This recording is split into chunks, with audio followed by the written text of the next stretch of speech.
our Principal Secretary for University Education, Ambassador Nabukwesi, the Vice Chancellor of this great institution,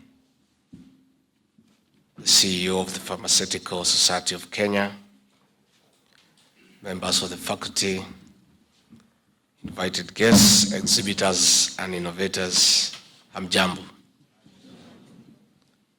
This afternoon marks the culmination of your two-day interactions in the world of medical science, research, and innovations. You've had fruitful, thought-provoking deliberations.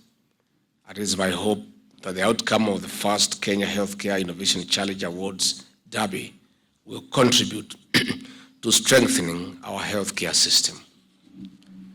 This is a first step towards pragmatic approaches to finding solutions to the healthcare systems in Kenya.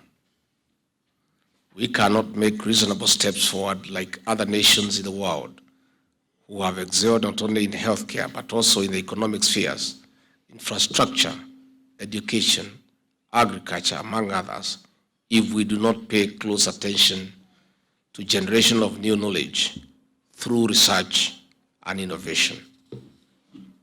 This innovation challenge comes after COVID-19 disrupted the healthcare sector with a spiral effect impacting other sectors negatively.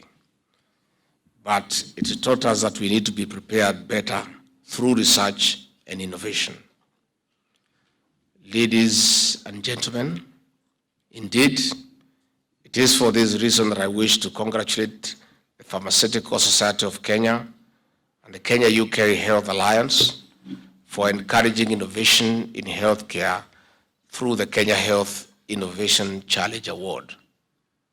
This innovation challenge will contribute to improving the provision of healthcare services through local but world-class solution-seeking drive innovations. In this regard, I challenge our universities and other institutions of higher learning to emphasize research and collaboration with the local and global institutions to nurture and grow our young innovators and researchers. Ladies and gentlemen, and our innovators, the government remains keen in financing research and innovations, as well as providing incubation hubs to accelerate the realization of Vision 2030. Most of our universities have been funded by the Ministry of Education over the years, and the National Commission for Science, Technology and Innovation has been working with universities, research institutions, and individual researchers to ensure quality, reliable, transformative knowledge in our quest as a government to create employment for our young and grow their revenue streams, science, and innovations. Dear health practitioners, the Innovation Award also happens when we are planning a national rollout of universal healthcare. Your contribution will not only be key in service provision, but also strengthening our systems. As a government, we count on your support in realizing universal healthcare for all. Ladies and gentlemen, as I conclude, allow me to say that I'm deeply impressed with the innovations showcased here. They mark the beginning of a new and fascinating journey that will result in tangible changes in our health systems. I wish you the very best in your individual and collective journeys in research and innovation. Asanteni sana.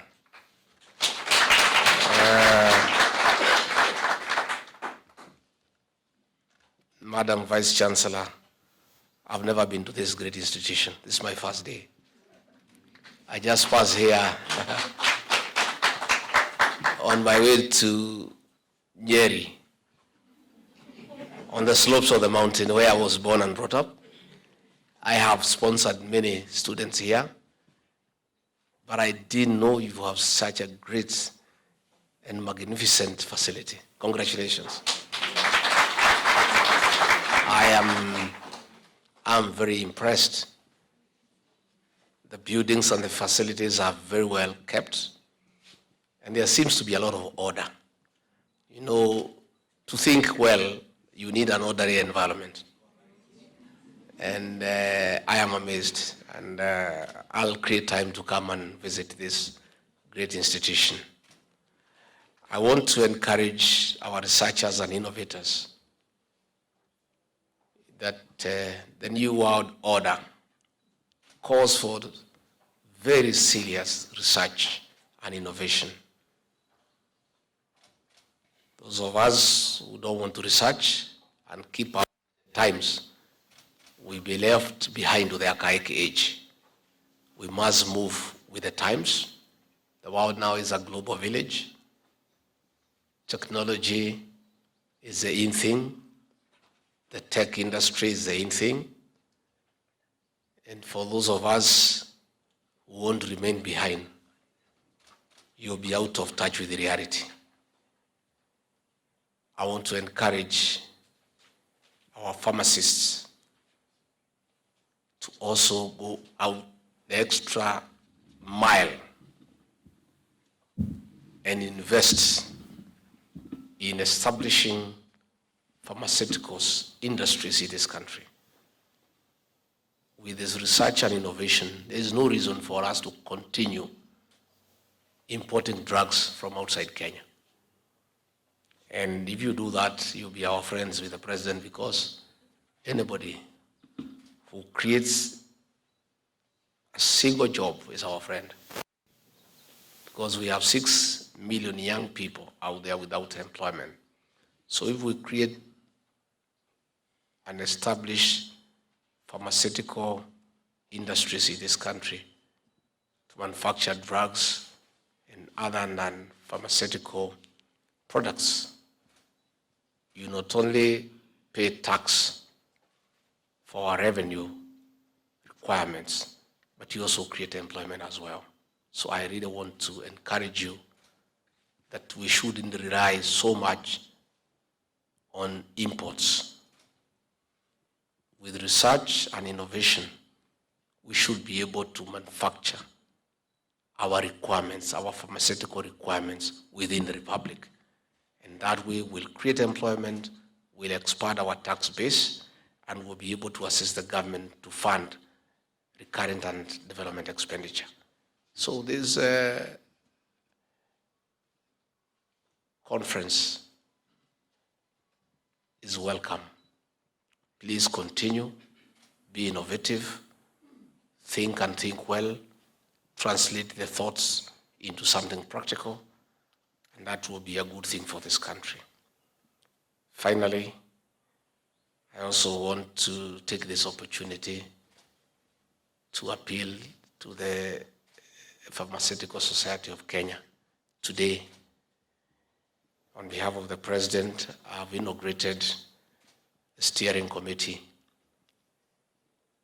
to mobilize resources to assist millions of Kenyans who are starving. So I want to ask your society to make a contribution towards alleviating drought. At the same time, I also want to ask the Vice Chancellor and the university family to also make a contribution, from the staff, the university itself, and the students as well. Today, the Kenya Defense Forces of the Republic of Kenya have undergone 1 day's pay towards the National Appeal Fund for Drought Mitigation, and given us 130 million Kenya shillings. So I'm appealing to everyone, including students. They can give us 50 bob each. The steering committee will be, this evening, be announcing the pay bill number so that everybody who wants to make some contribution. No Kenyan should die when you have an extra coin. So I want to take this opportunity to also appeal to everybody who is here to make a contribution so that we assist Kenyans who are in a difficult administration. Finally, I want to say that the Ruto administration has identified a management style called continuous engagement with everybody, with those stakeholders. So anytime you want to interact with the president, with myself and the rest of government, we are available 24/7. Our reasoning is simple, very simple. We don't know everything. None of us has monopoly of knowledge. Everybody, including jobless young people, know a thing or two. The fact that they are jobless does not mean their brains are diminished. They have an idea. And the president and I and the rest of us want to enrich our thinking from contribution in terms of ideas from Kenyans. The president has said again and again that he has good ideas, but a good idea must give way to a better idea, and a better idea ultimately will give way to the best idea. I appeal to the people of Kenya not to abandon President William Ruto and I in matters of ideas. We ask for your contribution. Where you think you can make a difference as a Kenyan, where you think you can enrich the thinking of the president on how to improve lives, how to improve the quality of life, please don't hesitate. That is why in matters of education, the president has established the Presidential Working Party on educational reforms. That team of eminent professionals and educationists has gone around the country and received memoranda and ideas on how we can improve our education system. Never shy away from making a contribution. Whatever you know can help this country. With those many remarks, thank you very much. May God bless you and bless you abundantly.